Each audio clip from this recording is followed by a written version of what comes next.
Je veux vous parler ce soir de façon dont les gens fuient leurs problèmes.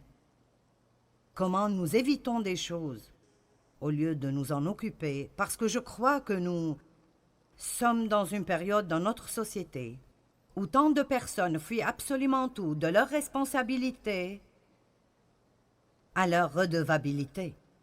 Les gens fuient le travail dur, ils fuient les choses difficiles. Ils essayent d'éviter les endroits difficiles, ils essayent d'éviter les gens difficiles. Ils essayent d'éviter toutes sortes de peines. Ce n'est pas que quelqu'un aime la peine, mais il y a toujours un peu de peine dans le fait d'être libéré. Les gens fuient devant eux-mêmes. Beaucoup de personnes ne se connaissent même pas du tout. Ils fuient la vérité, ils fuient le passé, ils ont peur de l'avenir. Mais la Bible nous dit que Dieu veut que nous vivions courageusement, qu'il veut que nous soyons audacieux et forts en lui, et que nous ne fuyions de rien, mais que nous sachions qu'il est toujours avec nous. Et parce que Dieu est avec nous, nous pouvons faire face à tout ce à quoi nous devons faire face et traverser dans nos vies. Si vous croyez cela, dites Amen. Je crois que, au lieu de courir, nous devons apprendre à nous tenir fermes et à voir le salut du Seigneur. Il y a une chose intéressante à propos de la fuite, et je vais vous montrer dans la Bible pour vous le prouver, que quoi que vous fuyiez, Dieu vous ramènera éventuellement à cette chose ou cet endroit d'où vous avez fui, et vous devrez vous en occuper avant de vraiment vous améliorer. J'ai quelques personnes ici qui ont en fait été là parce que vous comprenez. Amen. Vous savez que mon père a abusé de moi sexuellement. Alors quand j'ai quitté la maison, j'ai pensé que c'était fini, puis j'ai réalisé que j'ai pris cela avec moi, et que c'était dans mon âme, ça faisait mal. Je ne voulais pas y faire face. Donc effectivement, je fuyais parce que je ne voulais pas y faire face. Je ne voulais pas en parler, je ne voulais pas prier à ce propos, je voulais juste prétendre que ça n'existait pas. Est-ce que vous avez des choses dans votre vie, de votre passé ou même maintenant, et Dieu essaie de s'en occuper en vous, et vous avez juste développé toutes ces petites façons de juste prétendre qu'elles n'existent pas?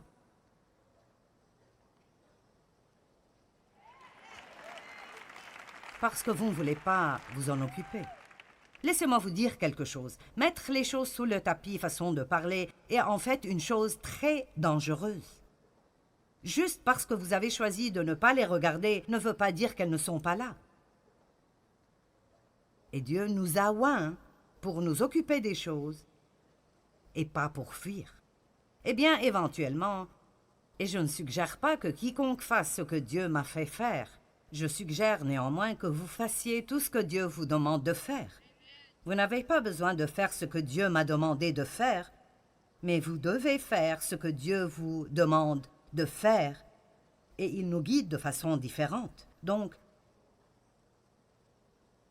je priais un jour et j'ai senti que Dieu me disait « Le moment n'est pas encore arrivé, mais le moment viendra où tu devras aller et confronter ton Père à propos de ce qu'il t'a fait. » Si vous savez déjà ce qu'est l'abus sexuel parce que c'est arrivé avec vous ou parce que vous connaissez quelqu'un avec qui ceci est arrivé, tout cela opère basé sur ce secret horrible. Ne dis à personne, ne dis pas à ta mère, ne laisse personne savoir. L'agresseur vous dit que c'est une bonne chose, mais en même temps il vous dit de le cacher, ce qui n'a pas de sens du tout. Donc j'ai passé ma vie entière à cacher tout ce qu'il me faisait. J'avais peur de dire à quiconque. Et la dernière personne que je pouvais confronter était lui. Je me souviens qu'une fois, je lui ai écrit une lettre lui disant combien ce qu'il faisait me rendait misérable. Et j'ai eu tant de problèmes et j'ai été punie. Et alors j'ai eu peur de même essayer de lui dire quoi que ce soit de nouveau. Et l'une des choses les plus dévastatrices pour moi était d'être forcée d'agir comme si j'aimais quelque chose qu'en fait je haïssais et je détestais. C'était de la manipulation et du contrôle de la pire manière. Alors quand Dieu m'a dit que j'allais devoir aller et le confronter, et lui parler ouvertement à propos de ce qu'il m'avait fait et comment ça m'avait affecté, Le fait même de penser à cela m'effrayait énormément, et c'était la dernière chose que je voulais faire.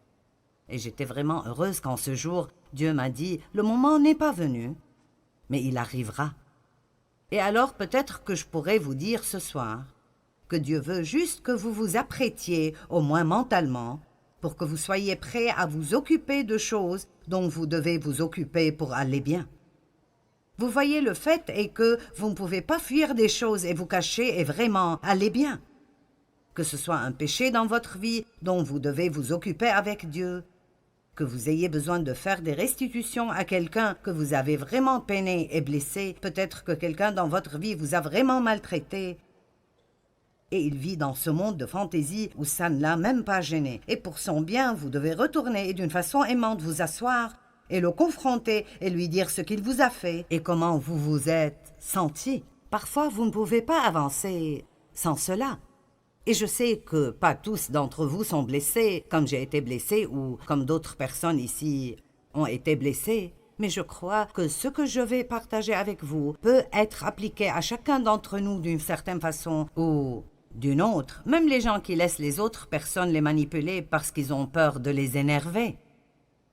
Ne laissez pas quelqu'un d'autre voler votre vie parce que vous avez peur de leur dire « Tu n'as vraiment pas le droit de me contrôler et de me manipuler et je ne te laisserai pas continuer à le faire. » Quelqu'un peut dire « Amen » ? Nous voulons être sous l'autorité divine et être soumis, mais cela ne veut pas dire que vous laissez quelqu'un d'autre vous manipuler et vous contrôler et vivre votre vie pour vous. Nous devons vouloir plaire à Dieu et pas plaire aux gens. J'étais heureuse que Dieu ne m'a pas fait faire cela tout de suite parce que je n'étais pas prête.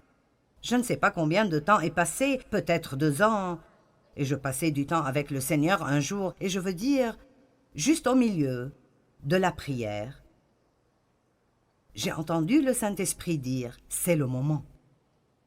Oh mon Dieu, eh bien, je tremblais tellement et j'avais si peur. Mais Dave est venu avec moi et je me suis assise devant mon...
Et ma mère était là et j'étais vraiment anxieuse à propos de ce qui allait arriver avec elle parce qu'elle avait déjà eu une dépression nerveuse, parce qu'elle ne s'était pas occupée de ses propres problèmes. Et je ne voulais pas la rendre malade de nouveau et je suis revenue à essayer de protéger une mère qui ne m'a jamais protégée. C'est plutôt intéressant, n'est-ce pas? Comment vous arrivez dans ces choses stupides? Me voici, en train d'essayer de la protéger, elle qui ne m'a jamais protégée. Et alors c'était une scène effrayante, mais je me souviens de l'avoir confrontée en disant « Nous devons parler de ce que tu m'as fait ». Et là, il s'est énervé et a commencé à hurler toutes sortes de choses. « Eh bien, tu voulais que je le fasse ?» J'ai dit « Ceci est ridicule, tu me contrôlais par la peur et je te haïssais et je haïssais chacune des choses que tu as faites avec moi. » Et donc, je lui ai juste dit « Ce que tu m'as fait m'a vraiment blessée et ça a vraiment causé beaucoup de problèmes dans ma vie. » Et j'avais juste besoin de te dire comment ça me fait me sentir. Mais je lui ai aussi dit qu'en raison de mon amour pour...